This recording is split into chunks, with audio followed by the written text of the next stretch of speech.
Good afternoon, good evening, everybody. My name is Amanda Ryba, founder of the Illuminate Your Wealth community. And I try to go live every single week and bring you guys different experts and specialists in my space that talk about some of the products and services that I educate on my page. So, again, if you don't know me, Amanda Ryba, but that this is not about me today. I have a very handsome and intelligent gentleman to my right, maybe your left, depending on where he's at.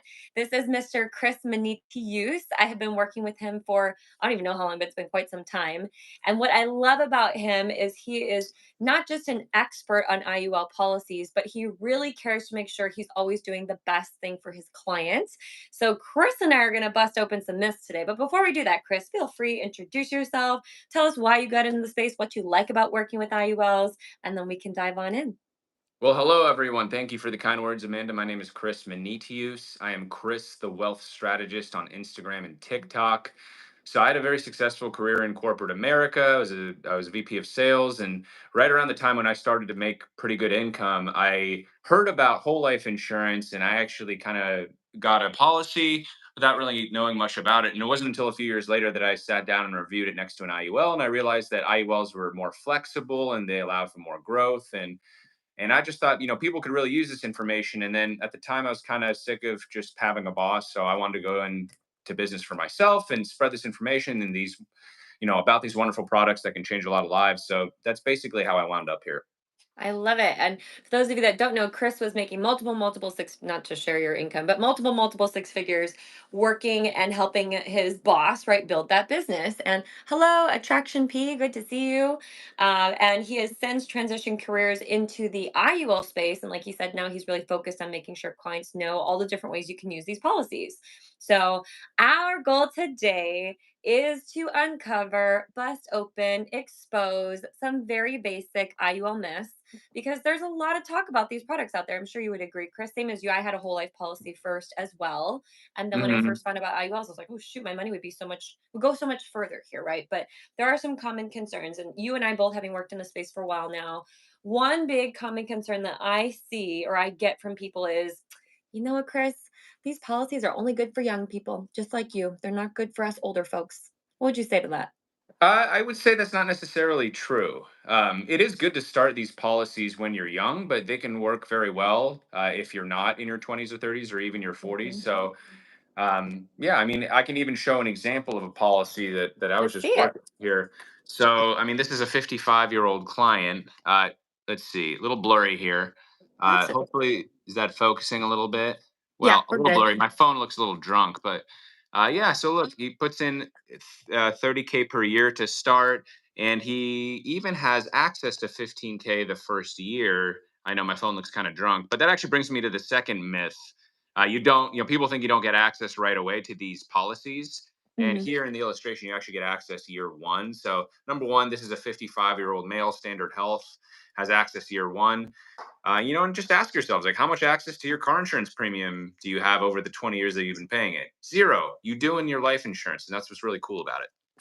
So tell me why? Why does he have access in year one? Like, because everybody says, okay, you got to wait 5 to 10 years to access your money. Why does he have access in year one? What's he doing different? This particular client is overfunding it. So when you Mm. overfund, you basically, like, there's a premium, there's a cost to the policy. When you put cash in excess of the policy, that gets allocated to your cash value, which can grow according to the market.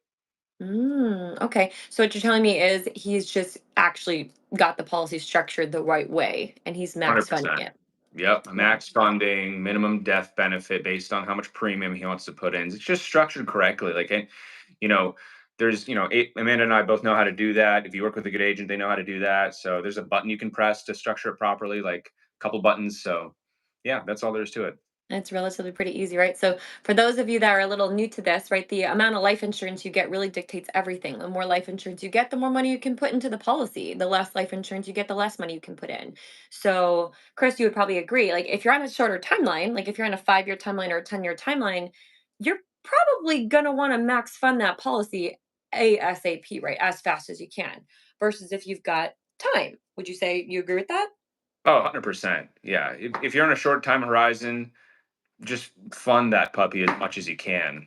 And you want to be thinking like, I mean, I always tell clients when they're younger, like be thinking maybe 5-ish or so years ahead. What's the most you could see yourself putting in and kind of structure it around that. But when you're on that shorter timeline, you really want to squeeze it, get the lowest death benefit you can for the most amount of money you can put in.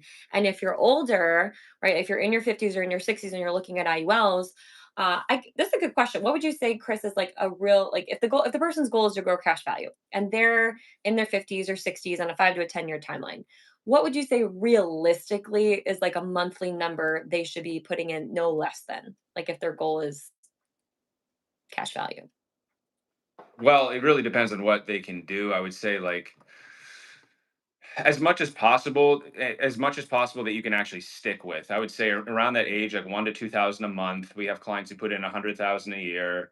I've heard of people putting in, millions per year into these plans.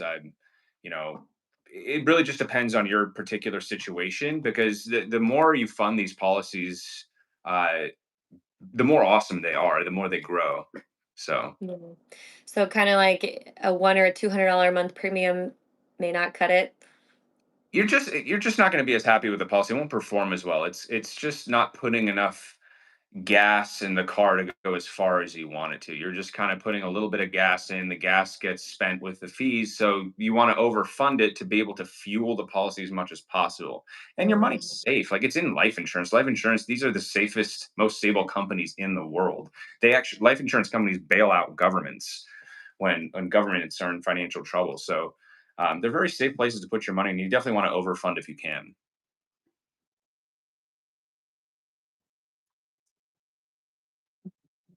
So we're talking about IULs in this case, in this illustration that I'm in, IUL. It stands for Indexed Universal Life. It's a permanent type of life insurance that grows according to market indexes, but it isn't exposed to market risk. So Mhm. we used to have whole life. And Amanda, what would you say about whole life? I mean, when before I really knew anything about life insurance, right? Like my mom was just big on just get life insurance as young as you can because it's never going to be cheaper than it is Mhm. today. Yeah, Dave Ramsey fan, excellent. nice. I have not met Dave Ramsey, but I've driven past his house. I actually know where he lives. He's not far from you, Chris, over there in Tennessee. Yeah, Um, nice. We're happy to have you. I work with Dave Ramsey fans and set them up with some term if that's what they want. So that's awesome. mhm. Happy to have you here. Yeah, it's actually interesting because Dave has some content out where he does kind of turn a little bit when it comes to IUL policies. The key is that they just have to be structured the right way, right? And the issue with Dave Ramsey is a lot of the information that he shares on his channel is very outdated in regards to life insurance. A lot of it goes back 20, 30 years, things that they were true, like not saying they weren't, they all, everything he shares was true at one point in time. It's just as things have evolved, it's kind of like tech, right? iPhone 1, iPhone 15, well, you couldn't text with, the flip phone, but you can with the iPhone 1. Like things just evolve. Same thing when it comes to life insurance. So now a lot of what he teaches and he educates on is actually kind of outdated, to say the least. And that's why when we show these things, like this is real true information, this is what these policies can do today. IUL is very different than whole life. Whole life company keeps your cash value when you die. It's super expensive to get money out of it. They're really just meant for permanent life insurance. IULs, Chris, I'm assuming you would agree, way better vehicles if your goal is to grow cash value. Way better. They just grow faster. They're more flexible. So my whole life when I had it, it was not a bad policy. My wife still has her whole life, but it's just a rigid premium. It's Hmm. kind of a 6%, 5% like fixed rate of return. Like, you're really not going to see larger gain years. You can in IULs; they can actually give you a nice return. Hmm. But I think that one of the things that people get a little bit twisted in the IUL discussion is they're comparing it to an investment, Right. and it's not an investment. And so when they get like combined in the same conversation, there's a lot of murkiness, because people say, well, why would you put money in an IUL if you could put it in the stock market? Listen, I put money in the stock market. Stock market's great. It's just a different thing. It's a different tool for a different reason. It gives you a tax-free bucket. It allows your money to grow, and protects your family from all sorts of things like chronic illness, critical illness, you dying. Where stocks are really just for growing money. The only reason they get compared is because they both grow money, but they're different tools. Hmm. Yeah, it's kind of like comparing apples to oranges, right? Like they serve a different purpose. Like they're just different. They're different altogether when it comes all the way around. What Mhm. other myths have we heard, Chris? What else? Well, What else? What yeah. else? So okay, I've heard one. And what I would ask you, Amanda, is well, some people think that the life insurance company keeps all the cash when you, like the cash value when you die, and they just give you the death benefit. Is that true? So it could be. It just depends on how it's structured, right? It really does. So we were talking a little bit about whole life policies earlier. There's a difference between what's called an increasing and a level death benefit, or what whole life policies will have listed as option one or option two, or option A or option B, just to confuse it more. But ultimately, it just basically means increasing or level death benefit. So when you have an increasing death benefit, the cash value is going to get added to the death benefit when you die. If you have a level death benefit, it will not. So I have an example. I can actually show you. So let me show you really quick because I feel like it's easier if you just see it. So we'll see how good this is to see. Let me go here. Focus for me. You can focus, focus, focus, focus. You can do it. You can do it. Are we focusing? A It's all right. It's good enough. It's little just tell us blurry. what the numbers are. Little blurry. Okay, it's probably because it's small. Let me see if I can zoom in. That's better. Okay, so with this one, I was just looking at a policy for a gentleman who's 40, good health, looking at a $500,000 death benefit. If we get an increasing death benefit, which is option B or option two, right, with whole life, actually, most whole life policies don't even do an increasing death benefit, so that's beside the point. But with this one, what this means is if this guy is putting in, let's just say he's putting in $24,000 a year, which is the most that he could put into this policy, over here, you're going to notice he's going to have accumulated value, surrender value, and death benefit. Accumulated value is his cash. This is how much money he has growing inside the life insurance. The surrender value is how much he has access to, and the death benefit is his life insurance, which is 500,000 plus the accumulated value. That would pay out to his beneficiaries if and when he passes away, because we set this to be an increasing death benefit. So what you'll see is as this number grows, so does this number. Year five, 103,000 plus 500,000 equals $603,000, meaning that all pays out to his beneficiaries tax free. We were talking about the difference with investments earlier. If this was invested, right, 103,000 was invested, that would pay out to his beneficiaries, but it's going to be taxable, and there would be no additional $500,000 death benefit attached tax free. Now, usually what we want to do is when we stop putting money in and we start taking money out, like let's say he wants to start to use this as an income stream in retirement, he's no longer putting money in, he's going to start taking income out. And if we look over here to the right, now we're going to switch it from an increasing to a level death benefit because there's no more money going in. Therefore, there's nothing left to increase. Now, you compare that to same exact scenario, but we're going to do, oopsies, come here. We're going to do a level death benefit. So 500,000 with a level death benefit. The first thing you're going to notice, Chris, is you can't put as much money in. He can't put 24,000 a year in. He can only put 8,900 a year in. The maximum premium drastically reduces when you switch it to a level death benefit. So in this exact scenario, he's doing the same thing, right? He's putting in, with my pen, he's putting in 8,900 a year, which is the max. But if we look over here to the right, ooh, check it out. Accumulated value, surrender value, death benefit is not increasing, right? The number is staying the same. So this cash value does not get added to the death benefit. Now, there are actually times where that may make sense. Like it's going to sound crazy. Like most people would be like, well, why would you ever not want the cash value to get added to the death benefit? Few reasons. We were talking about this earlier. If you are closer Old. to needing your money, Yeah. yep, a little bit older in your 60s or above, less years to contribute. So you're not as concerned about growing the death benefit. You're more concerned about cash. So not increasing the death benefit is going to get them more cash when they come to need it. Um, yeah, and honestly, just as a tax shelter, right? Like some people don't care. They actually don't care about the family inheriting the death benefit. They're literally just getting it for the tax shelter for the money to grow. So in those scenarios too, we might go with the level death benefit. Yeah. Yep. 100%. Then I also heard another myth. Ooh, Um, I heard someone was talking about how IULs can lose money in the stock market. interesting. Okay. Well, let me show you. So I'm going to pull up this illustration, same exact one I was just looking at. So it actually tells you inside of here how this works. Let me flip my screen. Okay. So obviously IULs grow based on an index strategy, right? So it literally tells you inside the illustration This product is a life insurance product, does not represent an investment in the stock market. So it's not an investment. So what does that tell us if we scroll down here? In the event the market declines, indexed earnings will be floored at either 0 or 1%, depending on the strategy. So, what that means is the strategy you choose has either a 0% floor or 1% floor. Now, obviously, there's different strategies that we can look at. I'm going to show you this one first because everybody knows the S&P 500, right? We all have heard of S&P before. If you guys were in like an S&P 500 index fund over the last almost 20 years, this is what your account would have grown by. And these are the averages down here. So you would have seen some really good returns, but you also would have seen some negatives, right? Negative 38 in 2008, negative 0.73 in 2015, 2018, and 2022 were negative. If you compare that to what we call a cap and a floor strategy, which is where you have either a 0 or 1% floor or a cap, you're going to notice in the years where the market was negative, 0, 0, 1, 0. Zero Same is thing the down here. hero in this case. 0 is your hero, right? It's Now we'll funny be honest. Oh, because go I ahead. talk to like IUL policy owners and actually annuity owners too, and you can share the policy gains with them, but oftentimes they're more happy about the zero than the gains because their friends all lost money in the stock market. I mean, think about it, right? Like if you have $100, Chris, and you lose 50% of that, you're left with what?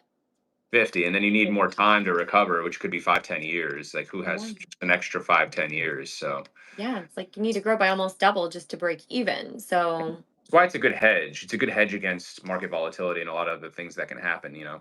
So mhm.